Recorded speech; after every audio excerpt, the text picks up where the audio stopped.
औज़ुबिल्लाहिमिनश्शैतानिर्रजीम बिस्मिल्लाहिर्रहमानिर्रहीम। Soft analysis में तमाम अहबाब को खुश आमदीद। आज हम बात करेंगे पीआईए के जो जो माली बहरान है उस पर उसे जो है कोई जो है फ्यूल नहीं देने के लिए तैयार और उसकी परवाज़ें मुतासर हो रही हैं।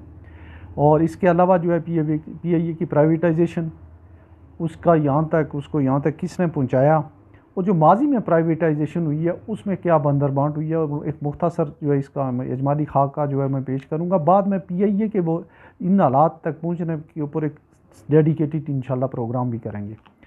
तो सबसे पहले जो पीआईए की जो मौजूदा सूरत हाल है, यहाँ जो जो इसकी बेसिक जो स्टेक होल्डर हैं वो हैं जनाब इसके अपने जो मुलाजमीन इसकी तंजीमें थी, पालिया जो पायलट्स थे, पायलट एसोसिएशन, एक प्यासी थी जमात इस्लामी की जो इनकी 70s 80s और 90s अभी तक जो रही है, प्यासी इनकी यूनियन थी, और एक यूपीआई या पीपल यूनिटी। ये तीन मेन जो है वो इसके इंटरनली ये थे।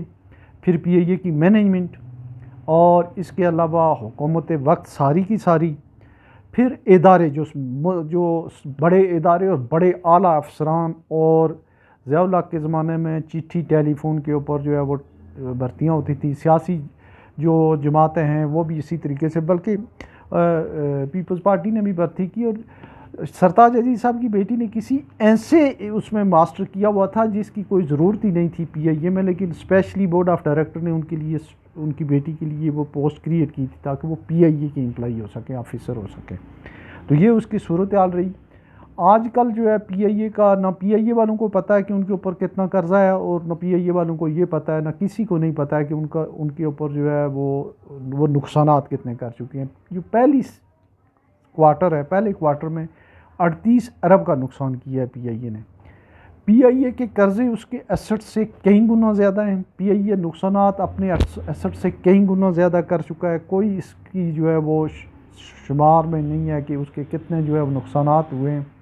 लेकिन एक और भी बात है, वो ये है कि पीआईए अब भी एक बड़ा इदारा है। उस जो है एहसासों वाला, पीआईए की 5-6 सब्सिडरीज़ हैं, उसके होटल्स हैं, और उनके लोगोज़ हैं, उनके ट्रेडमार्क्स हैं, उनकी गुडविल है। पीआईए ख़ुद एक बहुत बड़ा नाम है। तो इसके ऊपर लोगों की नज़रें, और ये भी जैसे माजी में हुआ, इसके औने पौने दामों किसी के मत्थे मारा जाएगा। लेकिन माजी में जब पीआईए एक अच्छी एयरलाइन थी, उस ज़माने में यहाँ के बड़े लोगों ने, पीआईए की मैनेजमेंट और यहाँ हुकूमती अहदेदारों ने पीआईए के जो रूट्स थे, इस इलाके की सबसे इफ़ेक्टिव एयरलाइन थी। मिडल ईस्ट की और फार ईस्ट के रूट्स, अमेरिका के, नॉर्थ अमेरिका के, यूरोप के रूट्स बेचे किसको गए? ये जो अरबों की एयरलाइंस हैं, ये उसमें कतर एयरलाइन है, ये जो यूएई की जो एयरलाइंस हैं, इसके अलावा सऊदी एयरलाइंस हैं, और फार ईस्ट की जो एयरलाइन है, जैसे जितनी भी फार ईस्ट की हैं, जापान को छोड़ के बाकी सब ने जो है ये बाद में बनी है, और इनके ऊपर जो है तकरीबन जो है वो होल्ड था पीआईए का। और लोगों ने जो यहाँ की मैनेजमेंट थी, इवन जो है अभी ये खाकान अब्बासी, शायद खाकान अब्बासी साहब के ज़माने तक बंदरबांट होती रही है, कि आपने देखा होगा कि जिन जिन रूट्स पे ये पीआईए की परवाज़ें बंद होती थी वहाँ पे उनकी एयरलाइन चलती थी। तो ये जो है ये तो एक हिस्सा हुआ कि यहाँ पे। अब दूसरा ये है कि वो चाह ये रहे हैं, एक नया फार्मूला आया है कि पीआईए को प्राइवेटाइज किया जाएगा करंट एसेट्स और करंट लाइबिलिटीज़ के उस पर। करंट एसेट्स जो हैं वो तो हैं ही कुछ नहीं है। करंट एसेट्स क्या हैं पीआईए के? कोई नहीं है। करंट लाइबिलिटीज़ भी कुछ नहीं है। तो इसका मतलब ये हुआ कि अगर करंट एसेट्स और करंट लाइबिलिटी के उसकी अगर जो है वो असेसमेंट करके या उसकी जो है वो वैल्यूएशन की बुनियाद पे किया गया, तो जो पीआईए के तमाम तर जो कर्ज़े हैं वो हुकूमत पाकिस्तान को देने पड़ेंगे, और जितने ओब्लिगेशंस हैं, जितनी उसकी पेएबल्स हैं, उसके अलावा जितने दूसरे भी इंटरनेशनल ओब्लिगेशंस हैं, अगर कहीं जो है वो सारे के सारे जो है वो हुकूमत वक्त को देने पड़ेंगे। तो ये सूरत हाल है। इससे पहले भी जो है ज़िया-उल-हक के ज़माने में जो पीआईए की 4 होटल थे इंटरकॉन्टिनेंटल, कराची, लाहौर, पिंडी और पेशावर, ये सारे के सारे आशवानी को गिफ्ट कर दिए थे, बगैर पाई पैसे के दे दिए थे उन्होंने कि आप चलाएं। फिर जो नवाज़ शरीफ साहब के ज़माने में जो प्राइवेटाइजेशन हुई वो भी इसी तरीके से हुई, पीपल्स पार्टी के ज़माने में भी इसी तरीके से हुई, लेकिन ज़्यादा नवाज़ शरीफ साहब ने की, और वो औने पौने दामों में थ्रो अवे प्राइसेस, बल्कि बंदरबांट हुई थी, वो प्राइवेटाइजेशन थी ही नहीं। उसमें बेशुमार अच्छे चलने वाले इदारे जो हैं जिनके एसेट्स थे वो थ्रो अवे प्राइसेस पे लोगों को दे दिए गए, और बाज़ ऐसे इदारे दिए गए जो इनकी लोकल करेंसी थी, हमारा कोई उनमें इतना लेना देना नहीं था, वो बाहर के लोगों को दिए गए, और वहाँ से ज़र मुबादला तो जो फ़ारन एक्सचेंज तो कम आया, लेकिन साल से हम हर साल जो है उसका फ़ारन एक्सचेंज बाहर भेजते हैं। उसकी मैं आपको मिसाल देता हूँ, एक तो PTCL है जिसके तकरीबन 900 मिलियन डॉलर अभी तक जो है वो शेखों ने नहीं दिए हैं। दूसरी KESE है जो अबराज ग्रुप ने जो ली थी, तो उसका भी कोई जो है वो भी, और ये दोनों यहाँ से नफ़ा कमा के जो है डॉलर्स में बाहर भेजते हैं। तीसरा जो है वो हबीब बैंक का है, और चौथा जो है वो है आपका UBL। इसके अलावा बेशुमार इदारे हैं जो थोड़ी सी पैसे बाहर से ला के यहाँ ख़रीद दिए गए या उनको हैंड ओवर कर दिए गई मैनेजमेंट, और उसके बाद जो है वो यहाँ उनसे प्रॉफिट कमा के जो है यहाँ फ़ॉरेन करेंसी की सूरत में जो है रिपैट्रिएट हो रहा है, और जिसका मुल्क को कौम को बड़ा नुकसान हो रहा है।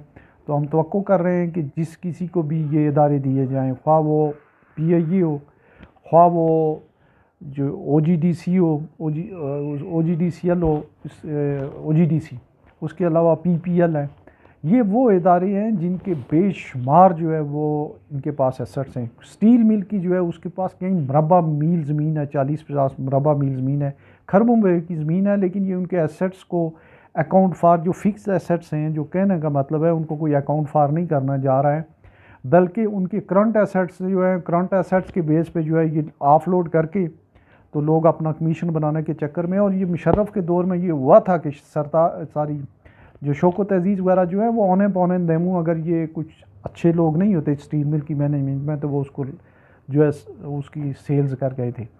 तो इस सिलसिले में जो है वो जो बेहतर बात है वो ये है कि प्रॉपर तरीके से जो है उसको उसकी वैल्यूएशन हो, एसेट्स जो है फिक्स एसेट्स, उसकी गुडविल जो भी है, उसके जो ट्रेडमार्क्स हैं उनकी, इसकी जो सब्सिडीज के सब की प्रॉपरली इवैल्यूएशन करके तो हाईएस्ट बिडर को दे दिए जाएं, तो उसमें कोई इशू नहीं है।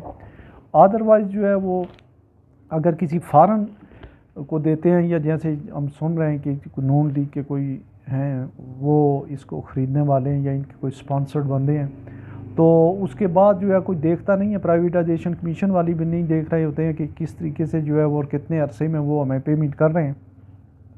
तो किसी भी ऐसी पार्टी को प्राइवेटाइजेशन करना जो वक्ती तौर पे फॉरेन एक्सचेंज लेके आए 1 साल में, और उसके बाद जो है वो 100 साल यहाँ से जो है वो रिपैट्रिएट करता रहे, उसके से बेहतर है कि ये इदारे जो है लोकल उन लोगों को दिए जाएं जो यहाँ पे हों, या दूसरी बात यह है कि उनका जो प्रॉफिट है वो फॉरेन करेंसी में पेमेंट ना करनी पड़े। तो ये सबमिशंस थी। अपना बहुत सारा ख्याल रखिएगा। अल्लाह हाफ़िज़।